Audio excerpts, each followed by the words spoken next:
Hello, I'm Simon Whistler. You're watching TopTenzNet, and in the video today we're looking at the top 10 worst countries for human trafficking. Human trafficking is one of the most despicable crimes that one person can commit against another, and is sadly way too common. The FBI says that it is the third biggest criminal activity. Anyone can become a victim of human trafficking, which is modern-day slavery, and according to the United Nations, about 20% of victims are children. It's also a global problem, and countries in every region of the world are affected by it. This includes first world countries. Often, people who are desperate for work or food can either be tricked or even kidnapped into slavery. Then, through force or coercion, they are made slaves who work for little or no pay. This work includes forced labor, domestic servitude, and prostitution, just to name a few. The most comprehensive study on human trafficking is the Annual Trafficking in Persons Report, TIP, which is published every year by the American Department of Justice. The reports go back to 2001, and they have a three-tier rating system. The worst countries are Tier 3, which are countries whose governments do not fully meet the minimum standards and are not making significant efforts to do so. Currently, every single one of these countries are Tier 3 and have a history of being Tier 3. Just a heads up before we get started, this video is going to be pretty depressing. Number 10. Algeria. Algeria is the largest country in Africa, and because of its location, it's a hotbed for human trafficking. It's a North African country and is the gateway to Europe for migrants from Mali, Niger, Cameroon, Côte d'Ivoire, and Nigeria. It's common for people to voluntarily enter Algeria so they can take a boat to Europe. However, many times under entering Algeria, their journey to Europe is thwarted. Usually, they run out of money or their money is stolen. Being in a foreign country with no money means that these people are sometimes left with no choice but to work as sex workers, labor as domestic servants, or are forced to beg until they collect enough money to pay traffickers to get them to Europe. Another possibility is that they are brought into Algeria by traffickers and then owe a debt that needs to be paid before they can continue on to Europe. The problem is that it's very hard to get out of debt because they don't make a legal wage. Further, the interest on the debt always makes the debt larger. Or the employer could give them a place to live and eat, and that adds to the debt, essentially making them slaves. For years, Algeria denied that they had a human trafficking problem, despite being a Tier 2 or 3 country on the Department of Justice's Trafficking in Persons report.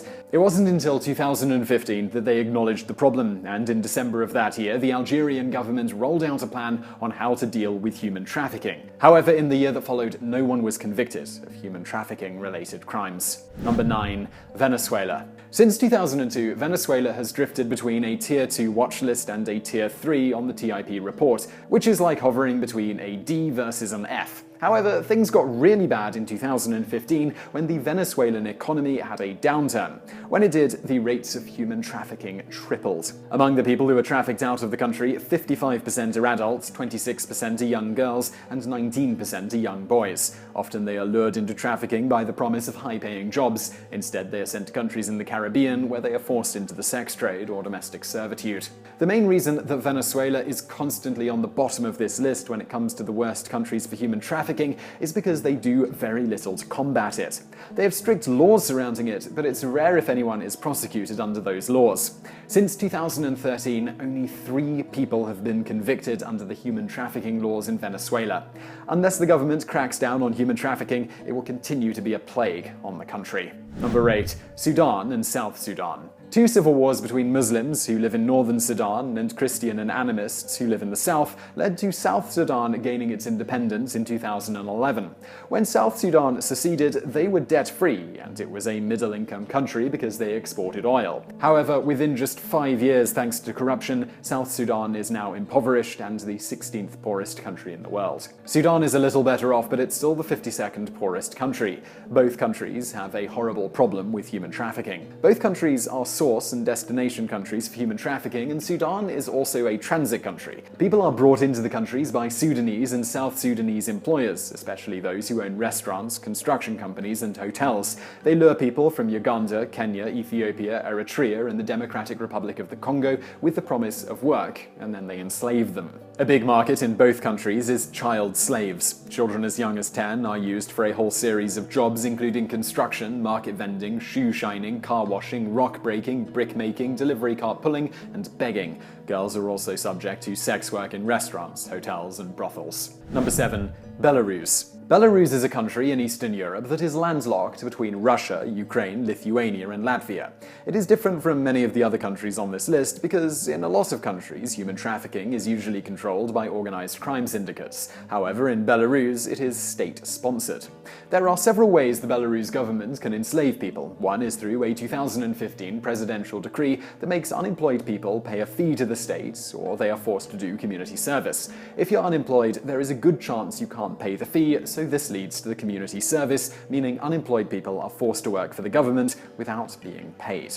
Another presidential decree ordered that workers in the wood processing industry would be given bonuses every month. However, if they resigned, they would have to pay back the bonuses. If they didn't repay the bonuses, the courts could force them to continue work in the industry while being watched by law enforcement. A third decree that is troubling to the DOJ and the UN is that alcoholics and drug addicts can be detained for 12 to 18 months in something called medical labor centers. At these centers, people are forced to work, and if they don't, they can be locked in solitary confinement. Other laws in Belarus that show the systematic use of human trafficking is that high school and university students are forced to work on farms without pay. Parents who had their paternal rights taken away are subject to compulsory labor, and the government keeps 70% of their wages. Finally, government workers and private businesses are forced to work occasionally on Saturdays and then donate all their earnings on those days to state projects. If they don't, they can face fines or lose their business licenses or government contracts. Due to the conditions in Belarus, people do try to leave the country, making it a source country for human traffickers, while others are lured there with the promise of work, and then they are subjected to forced labor. Number 6. North Korea. North Korea has one of the most unique human trafficking situations in the world. One reason is that it is almost exclusively a source country for people to be trafficked out of. That's because of how terrible the conditions are in the country, which includes forced labor camps that house 80 to 120,000 people, many of whom have not been charged with any crime. This means that North Koreans fleeing the country can be highly susceptible to human traffickers. Another way that North Korea is unique in the human trafficking industry is that they also deploy 110 to 120,000 forced laborers to 20 to 40 other countries. This apparently makes the Kim Jong-un regime anywhere between $150 million to $2.3 billion a year.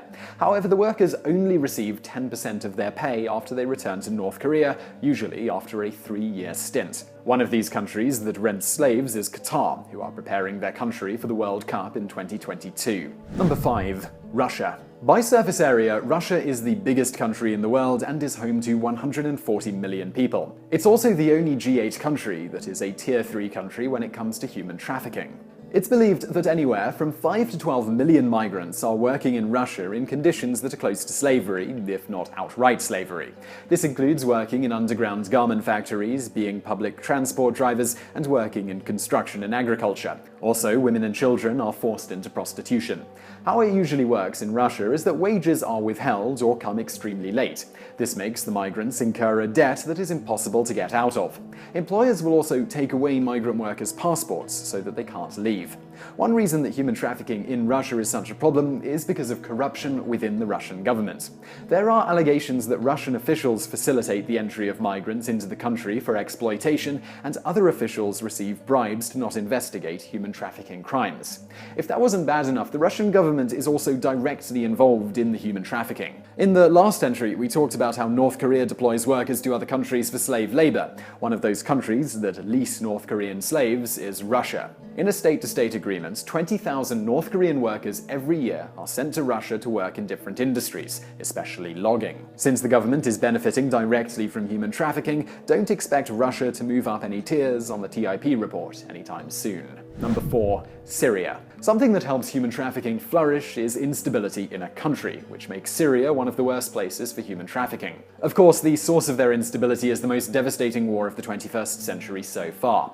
The civil war got its start in March of 2011, after 15 boys between the ages of 10 and 15 were brutally tortured, one to the point of death, for writing graffiti supporting the Arab Spring.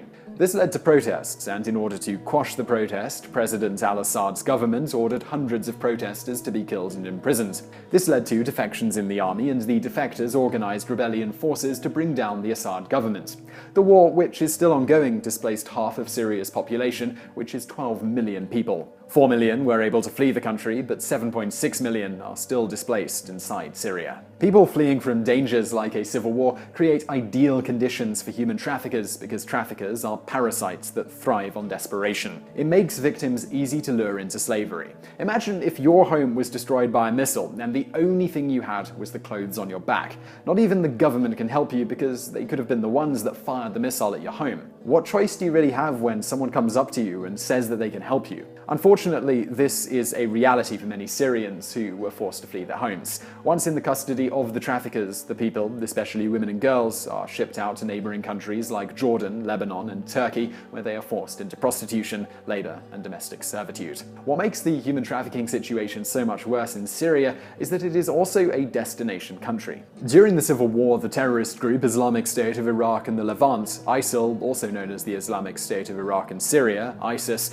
was able to seize 2 areas of the war-torn country. Women and children are trafficked into these 2 areas. The women and girls are forced into marriages with ISIL fighters, where they become domestic slaves and face abuse and sexual violence. Boys as young as 6 years old are used in warfare. Sometimes they're sent to school and taught how to use weapons, or they are trained to be suicide bombers. Others are used as human shields and executioners. ISIL has been known to get Syrian children to behead Syrian soldiers. Besides ISIL, other armed groups control different areas of the country, and they also traffic in women and children. Needless to say, the situation in Syria is horrifying. Until there is peace, human trafficking in the country will be impossible to stop. Number 3. Yemen. As we mentioned in the opening, based on the DOJ's TIP report, the worst offenders of human trafficking are considered Tier 3. However, there is another category called special cases. These countries are special because the countries are so unstable that it's hard to get any real figures to understand the true scope of the human trafficking problem. The first of these countries is Yemen, which is an Arab country found at the southern end of the Arabian Peninsula. For the past 5 decades, there have been several civil wars in Yemen. In 2011, the country became more tumultuous after President Ali Abdullah Saleh stepped down after being injured in a rocket attack. The hope was that his resignation would end the civil unrest, but it didn't work, and in March 2015, civil war broke out between forces that are loyal to the government of President Hadi, which is internationally recognized, and forces that are loyal to the Houthi rebel movement. Added to the mix is that ISIL and Al-Qaeda in the Arabian Peninsula, an Al-Qaeda franchise, both control areas of the country. Before the civil war, Libya had a terrible track record for human trafficking as a destination and transit country for migrants from the Horn of Africa. It was also known as a sex tourist area for people from the Gulf. Child labor was also fairly common, as there were 1.7 million children under the age of 14 who were subject to forced labor. Experts believe a lot of those activities are still going on, but they have no official data because of how unstable the country is. What they do know is that due to conflict, over 3 million people have been displaced, and much like in the case of Syria, human traffickers prey upon those displaced people. Children are particularly hard hit in Yemen. Boys are forced to be laborers, work in shops or beg, while both boys and girls are shipped to Saudi Arabia, where they are forced to work as prostitutes. Sometimes boys as young as 10 are used by government forces, yes, the one that has international backing, as well as the Houthi rebel forces and Al-Qaeda in the Arabian Peninsula. Number 2. Libya. The second special case is Libya, which is found in northern Africa between Algeria and Egypt. Libya is an oil-rich country that was controlled by dictator Muammar Gaddafi before a civil war led to Gaddafi being ousted and killed in 2011. However, even before his downfall, Libya was a magnet for human traffickers because of its position between Europe and sub-Saharan Africa, and because Gaddafi's regime profited from trafficking. However, after Gaddafi's ousting, no real government has taken its place, and different areas of the country are controlled by different armed groups. This includes ISIL and Al-Qaeda, and has led to an explosion of human trafficking. It's the second biggest industry in Libya, just behind oil. Many people are detained on their way from Africa to Europe and held for ransom. During detainment, people are held in overcrowded centers where they're tortured, arbitrarily murdered, and sexually assaulted. The conditions are so horrendous that before women head to Libya, they take contraceptives to avoid getting pregnant by rapists. Sometimes these detention centers are state-sponsored, while others are controlled by militias. Besides the horrid detention centers, like many other countries on this list, men are forced to become laborers, women and girls are forced into the sex trade, and boys are recruited by militia groups. Unfortunately, until Libya starts to get some stability, their nightmarish human trafficking problem will only get worse. Number 1. Somalia. If you were hoping that special cases were just temporary designations for a country because something horrible and unforeseeable happened that would dramatically increase the amount of human trafficking, like a natural disaster, war, or genocide, and the label would go away once that issue was dealt with, well, the African country of Somalia should demystify any notions of that. In 2016, Somalia was labeled a special case for the 14th consecutive year. Somalia is at the tip of the Horn of Africa and is one of the poorest countries in the world. A lot of problems in the country stem back to 1991 when President Mohamed Siad Barre, who assumed power in 1969 after a military coup, was ousted. After that, the country fell into anarchy. Different areas of the country were controlled by warlords who ruled over clans. Since then, there have been attempts at peace, but the war is still ongoing 26 years later. A new government was finally elected in 2012 after 21 years without a central government, and they have begun slowly moving towards stability.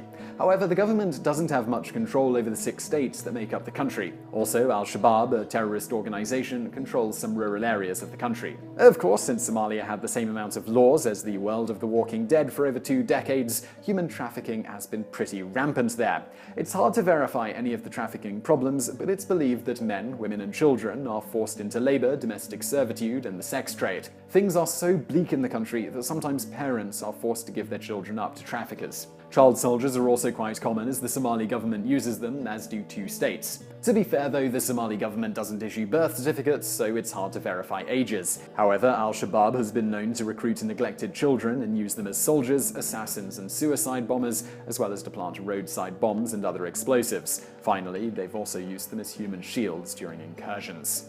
So I hope you found that video interesting and informative, if not particularly enjoyable. If you did, please do hit that thumbs up button below this video, and don't forget to subscribe for new videos just like this every day of the week. Also, over there on the right are a couple of other videos that you might enjoy if you enjoyed this one, and thank you for watching.